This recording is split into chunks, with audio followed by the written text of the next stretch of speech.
I came out here as a writer, and I was writing screenplays, I was reading screenplays, I was reading lots of books. I was an English major in college, so that came naturally. And I got representation. I was getting my work out. I was getting great feedback. People loved me in meetings, they loved my work, they were very encouraging. And so I kept going. I kept writing new ideas. I was very prolific. I didn't get hung up on one project, and I just kept going. I was moving very quickly. I was excited. I felt like things are happening, and I was working a full-time job to pay the bills. It was not writing. It was something else. It was making coffee, and that was okay, because that's what you do when you come out here. I noticed over time, gee, I'm not selling anything. I am getting feedback that tells me otherwise, that I should be selling, but no one's buying. And I just couldn't quite figure out what I was doing wrong. I was reading about writing, I was improving my craft, I was good in meetings, I was personable, I could pitch a story well, and people liked me. I was someone that people would want to work with.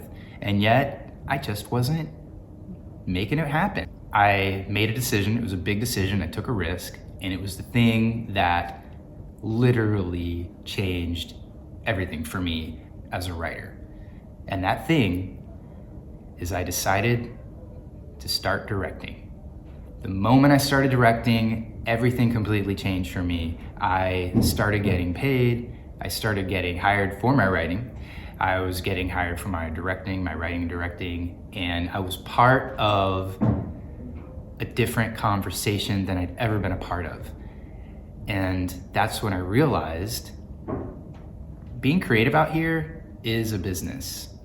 And if it's not a business, if you're not approaching it like a business and treating it like a business, thinking of it like a business, then you are just pursuing a hobby. That's all it is. And that's totally fine. I encourage anyone to write. I encourage anyone to have a creative and artistic outlet. I think we need it as humans. If you are serious about this as a career, you have to start thinking about this as a career, as a job. And the moment you start doing that, the more you will understand what works, why, and then how you can start to attack it, strategize, have a plan in place to help you get exactly to where you want to be. And I'm not saying that you can't just be a writer, but what I am saying is, especially early on, when you're a writer, you may have a hard time getting your work produced, because that is much more valuable than just having a bunch of sample writing. You have to do it all.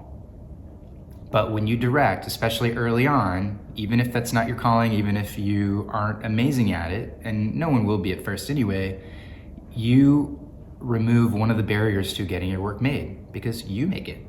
So I have a lot more to share on the topic, and I may in times to come, but I would love to hear your reactions. Anybody who feels stuck like I did in their writing, who made a change that helped them, and especially anybody who started as a writer, who started directing, how that conversation changed. When I say that conversation, I mean that conversation with producers, that conversation with actors, that conversation with buyers, that conversation with execs. It's completely different. You are in a different level of the conversation around projects being made, and you just see and you learn so much more about the inner workings and the mechanics and the motivation behind a buyer to buy, and what really matters.